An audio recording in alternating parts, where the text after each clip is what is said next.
Bismillahirrahmanirrahim. Assalamualaikum warahmatullahi wabarakatuh. Selamat pagi semuanya.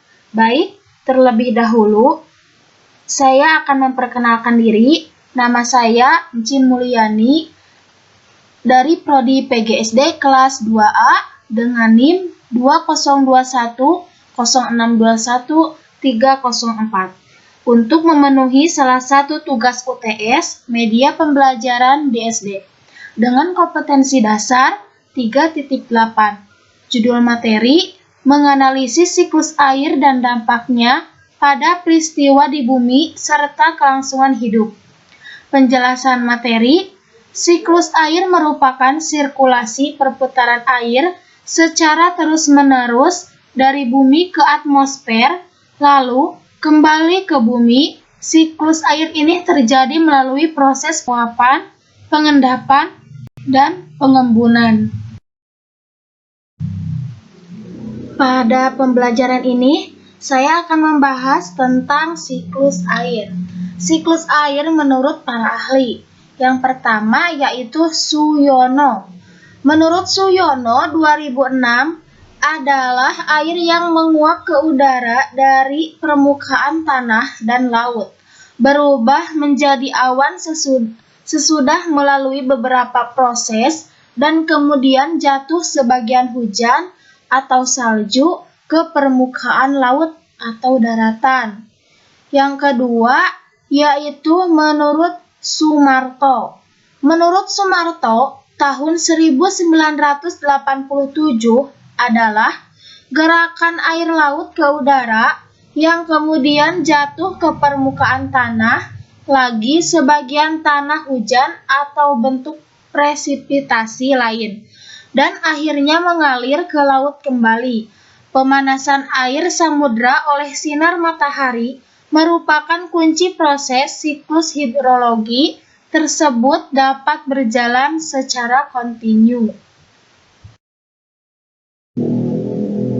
Nah, ini berupa contoh dari siklus air. Manusia selalu membutuhkan air dalam kehidupan sehari-hari. Kegunaan air antara lain untuk keperluan rumah, tangga, pertanian, industri, dan pembangkit listrik. Begitu besarnya kebutuhan manusia akan air, kita bersyukur air senantiasa tersedia di bumi. Oleh karena itu, manusia seharusnya senantiasa bersyukur kepada Tuhan pencipta alam. Air di laut, sungai, dan danau menguap akibat panas dari sinar matahari. Proses penguapan ini disebut evaporasi. Tumbuhan juga mengeluarkan uap air ke udara. Uap air dari permukaan bumi naik dan berkumpul di udara. Lama-kelamaan, udara tidak dapat lagi menampung uap air atau jenuh. Proses ini disebut presipitasi, pengendapan. Ketika suhu udara turun, uap air akan berubah menjadi titik-titik air. Titik-titik air ini membentuk awan. Proses ini disebut kondensasi pengembunan. Titik-titik air di awan selanjutnya akan turun menjadi hujan. Air hujan akan turun di darat maupun di laut. Air hujan itu akan jatuh ke tanah atau perairan. Air hujan yang jatuh di tanah akan meresap menjadi air tanah. Selanjutnya, air tanah akan keluar melalui sumur. Air tanah juga akan merembas ke danau atau sungai.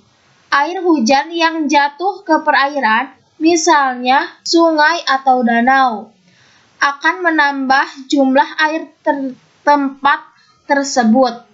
Selanjutnya, air sungai akan mengalir ke laut. Namun, sebagian air sungai dapat menguap kembali. Air sungai yang menguap berbentuk awan bersama dengan dari air laut dan tumbuhan. Proses siklus air pun terulang lagi. Nah, Dalam siklus air ada pun tahapan-tahapannya. Yang pertama, evaporasi atau transpirasi, dan yang kedua, infiltrasi atau perkolasi ke dalam tanah. Yang ketiga, yaitu air permukaan.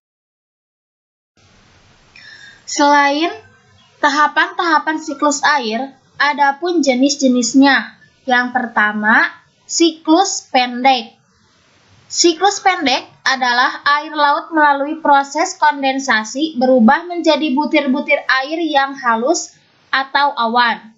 Kemudian hujan akan jatuh ke laut dan berulang-ulang. Yang kedua yaitu siklus sedang. Air laut menguap dibawa oleh angin menuju daratan melalui proses kondensasi, berubah menjadi awan, lalu jatuh sebagai hujan di daratan. Selanjutnya, meresap ke dalam tanah, lalu kembali ke laut melalui sungai atau saluran air. Dan yang ketiga, yaitu siklus panjang. Air laut menguap menjadi awan melalui proses kondensasi, terbawa oleh angin ke tempat yang lebih tinggi di daratan, dan terjadilah hujan salju atau es di pegunungan-pegunungan tinggi. Unsur-unsur siklus air. Yang pertama, presipitasi. Yang kedua, kanopi interfrepsi. Yang ketiga, pencairan salju. Yang keempat, limpasan atau runoff. Yang kelima, infiltrasi. Yang keenam, arus bawah permukaan. Yang ketujuh, penguapan. Yang kedelapan, sublimasi. Yang kesembilan, adveksi. Yang kesepuluh, kondensasi. Dan yang terakhir, transpirasi. Manfaat siklus air. Yang pertama, WOS, biosfer. Yang kedua, water vaporization. Yang ketiga, water supply.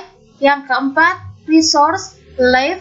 Yang kelima, resource energi. Yang keenam, objek wisata. Nah, di sini ada pun dampak pada peristiwa kelangsungan hidup.